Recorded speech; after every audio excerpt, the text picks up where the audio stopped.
Hello students. देखिए, भौतिक विज्ञान कक्षा 12 में हमारा चैप्टर 29 चल रहा था, जिसका नाम था अर्धचालक संधि diode, semi conductor junction diode. तो स्टूडेंट्स, इसमें हमने सबसे पहले चालक, अचालक, कुचालक और अर्धचालक के बारे में पढ़ा था।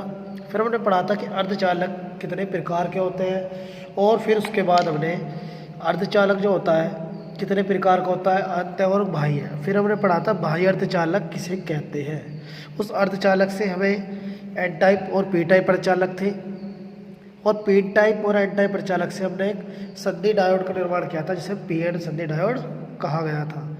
उसके बाद जो था स्टूडेंट्स, हमने पी एन संधि डायोड के बाद फिर हमने अग्रविनत और पश्चविनत को कंप्लीट किया था, और अग्रविनत पश्चविनत को कंप्लीट करने के बाद हमने करा था पी एन संधि डायोड अर्धतरंग दृष्टिकारी के रूप में, कि जब जो अर्ध हमारे पास पी एन संधि होगी वो आधे के कारण ही सिर्फ और सिर्फ उसमें धारा प्रवाहित हो पाएगी, पूरे के कारण प्रवाहित धारा नहीं हो पाएगी।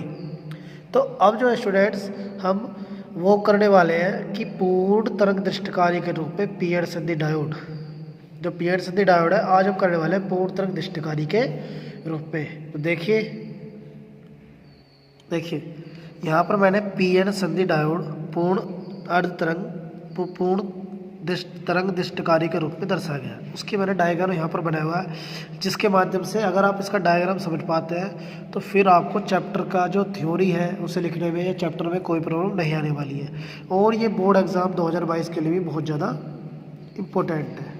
ठीक है स्टूडेंट्स, तो देखिए पी एन संधि डायोड पूर्ण तरंग दृष्टिकारी के रूप में। सबसे पहले देखो स्टूडेंट्स, हमने क्या लिया है, ट्रांसफार्मर लिया है जिसे प्रत्यावर्ती स्रोत से जोड़ दिया गया है। ठीक है, और ये हमारे ट्रांसफार्मर की प्राथमिक कुंडली है। कौन सी कुंडली है? प्राथमिक कुंडली। और ये हमारे पास क्या है, ट्रांसफार्मर की द्वितीयक कुंडली है। यहाँ पर हमने देखिए दो डायोड लिए हैं, एक का नाम D1 है और एक का नाम क्या है, D2।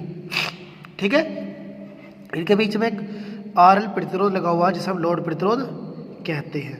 ये हमारे पास निवेशी वोल्टेज है, और यहाँ पर निर्गत वोल्टेज है। अब धारा जो होती है, प्रत्यावर्ती धारा आपको पता है, वो ऐसे चलती है, पहले 0 से अधिकतम मान तक, फिर न्यूनतम, फिर अधिकतम, फिर न्यूनतम, ऐसे चलती जाती है। तो अर्धतरंग दृष्टिकारी में जो होता उसमें हमारे आधी धारा बहती थी, रुक रुक कर बहती थी, और आधे के कारण ही बहती थी, पहले चक्र के कारण। दूसरे चक्कर के कारण धारा नहीं बहती थी। अब इसमें देखने वाले, देखिए हम धारा कैसे बहने वाली है।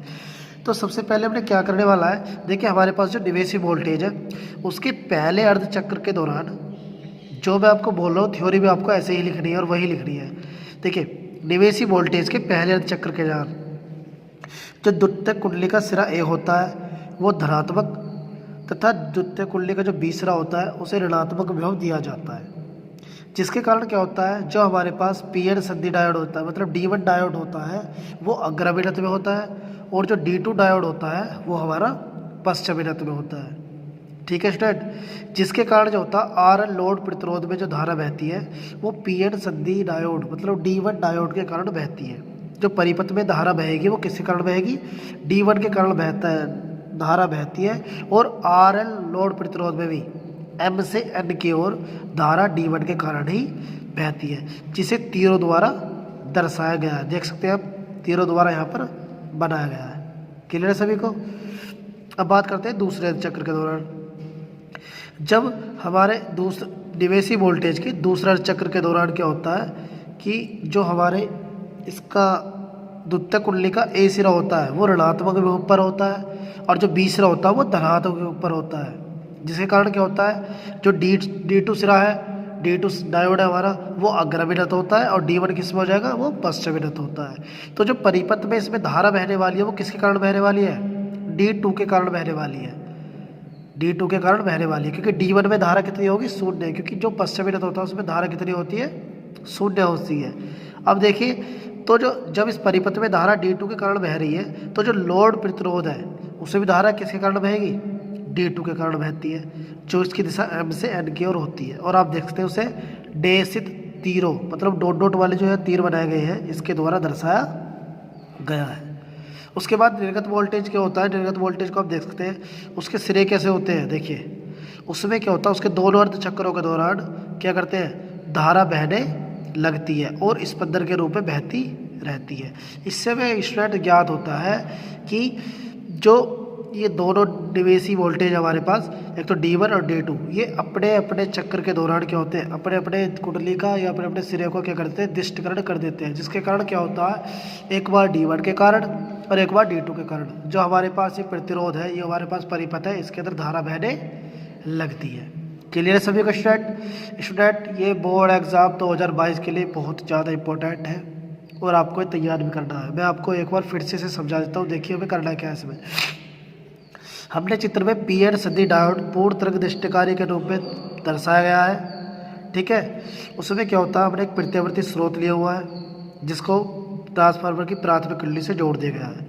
ये हमारे पास ट्रांसफार्मर की द्वितीयक कुंडली है जिसके सिरे से हमने किसको जोड़ा है, एक तो D1 सदी डायोड है और एक हमारे पास D2 सदी डायोड है, ठीक है। अब इसकी कार्यविधि, ये तो हो गया आपका, इसका रचना हो गई। अब हमें क्या करना है, अब हमें इसकी कार्यविधि को लिखना है। देखिए कार्यविधि हम कैसे करने वाले हैं। कार्यविधि में डिवेसी वोल्टेज के पहले अर्धचक्र के दौरान ट्रांसफार्मर की द्वितीयक कुंडली का ए सिरा धनात्मक तथा बी सिरा ऋणात्मक होता है, या इनको धनात्मक तथा ऋणात्मक विभव दिया जाता है, जिसके कारण क्या होता है, D1 सदी डायोड जो होता है वो अग्रविनत और D2 सदी डायोड जो होता है वो पश्चविनत हो जाता है। और जो इस परिपथ में धारा बहती है वो D1 सदी डायोड के कारण बहती है, जिसके कारण जो होता है लोड प्रतिरोध RL में धारा M से N की ओर भी D1 के कारण ही बहती है।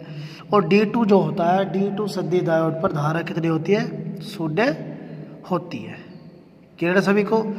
अब प्रत्यावर्ती परिपथ के दूसरे अर्धचक्र के दौरान, प्रत्यावर्ती परिपथ के दूसरे अर्धचक्र के दौरान हमारे पास जो बिंदु B होता है उसको धनात्मक विभव तथा बिंदु A होता है द्वितीयक कुंडली का, उसको ऋणात्मक विभव दिया जाता है, जिसके कारण जो हमारा D2 सिरा और D2 सदी डायोड होता है वो अग्रविनत और D1 सदी डायोड जो होता है वो पश्चविनत होता है, जिसके कारण परिपथ में, सारे परिपथ में जो धारा बहेगी वो D2 के कारण बहती है और D2 में की धारा कितनी होती है, 0 होती है, ठीक है।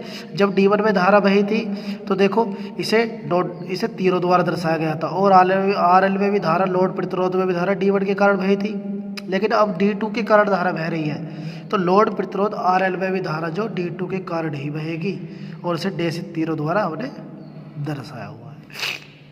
इसलिए क्या होता है, इसके दोनों देखिए, इसके पहले अर्धचक्र के दौरान भी दूसरे चक्र, जितने भी इसके अर्धचक्र होते हैं सभी के कारण क्या होता है, हमारे परिपथ में धारा बहने लगती है। इससे हम कह सकते हैं कि D1 ने अपने हिस्से का, D2 ने अपने हिस्से का दिष्टकरण किया है, जिसके कारण क्या होता है, पूरे परिपथ में धारा बहती है। ठीक है स्टूडेंट्स आज देखिए हमारा चैप्टर कंप्लीट हो चुका है, अर्धचालक संधि डायोड। और ये जो बाद का मैंने आपको 3 की वीडियोस प्रोवाइड की है, ये बोर्ड एग्जाम के 2022 के लिए बहुत ज़्यादा इंपॉर्टेंट है, तो इनको सभी को आपको तैयार करना है और उनको लिखना भी है, ठीक है।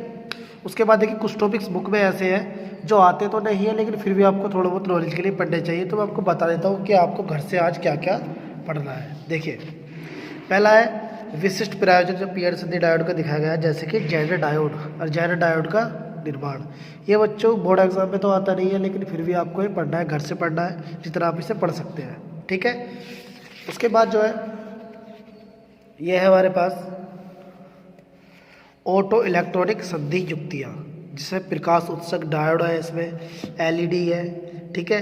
काफ़ी बार आपके बोर्ड एग्जाम में जो है एलईडी की फुल फॉर्म पूछी गई है, एलईडी की फुल फॉर्म पूछी गई है, ठीक है। तो आप इसे जरूर याद करेंगे, लाइट इमेटिंग डायोड, प्रकाश उत्सर्जक डायोड, ठीक है। यहाँ पर दी हुई है एलईडी की फुल फॉर्म, ठीक। देखिए यहाँ पर ये जो दी हुई है ये एलईडी की फुल फॉर्म है, ये वाली ये जो दी गई है लाइट इमेटिंग डायोड। एक यहाँ पर है सौर सेल इसमें आपको पढ़ना है। और अब ये चैप्टर स्टूडेंट्स आपका कंप्लीट हो जाता है। देखिए अब इस चैप्टर को आपको अच्छे से तैयार करना है और जो इसके डॉट पॉइंट है, जैसे कि चेक पॉइंट दिया गया है, इन चेक पॉइंट को सबको आपको अपनी रफ कॉपी पर सोल्व करके देखना है। अगर किसी बच्चे को किसी क्वेश्चन में कोई प्रॉब्लम होती है तो मुझे कमेंट करें, ठीक है। मैं एक बार और फिर से चाहे उसे वीडियो प्रोवाइड करनी पड़े तो वीडियो प्रोवाइड भी करूँगा, लेकिन आपको अच्छे से तैयारी करनी है बोर्ड के एग्ज़ाम के लिए। ठीक है स्टूडेंट्स, अगर इस चैप्टर में किसी बच्चे को कोई परेशानी आती है, कोई प्रॉब्लम होती है, तो आप मुझे कमेंट जरूर करें और इसका वर्क सभी बच्चे नोटबुक में कंप्लीट करेंगे। और जब कभी भी स्कूल खुलेंगे तो आप स्कूल में उसे लेकर के भी आएंगे। तो इसलिए स्टूडेंट आप जल्दी से अपनी तैयारी करें और नोट्स अपने बनाते रहें। ठीक है स्टूडेंट, थैंक यू।